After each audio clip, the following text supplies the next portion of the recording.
Bonjour, monsieur l'agent. Je vous conseille de le rincer avant de l'ordonner à votre petit frère. En voyant ça, le grand frère reste complètement sous le choc. Son petit frère s'est encore coincé un jouet dans le nez. Le médecin retire rapidement l'objet, et le garçon arrête enfin de pleurer. Mais contre toute attente, le lendemain, il revient à l'hôpital en larmes, et refuse catégoriquement de se laisser examiner. À ce moment-là, un autre médecin s'approche. Une seule phrase suffit à calmer le garçon. Tu te calmes. House examine de nouveau sa narine et retire rapidement un autre objet. C'est un petit pompier en plastique. Pourtant, le garçon continue de pleurer sans s'arrêter. Tu te calmes ou je te colle une baffe sur le nez.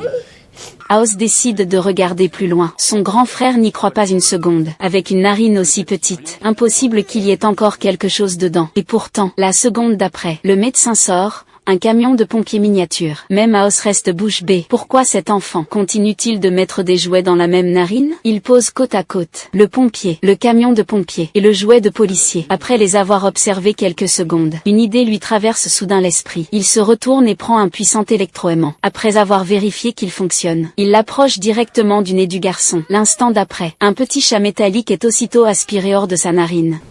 Excellente maîtrise des concepts. Il a tout compris. C'est bien. Très intelligent. D'abord le policier, puis le pompier, suivi du camion de pompiers. Votre frère envoyait des équipes pour sauver le chat.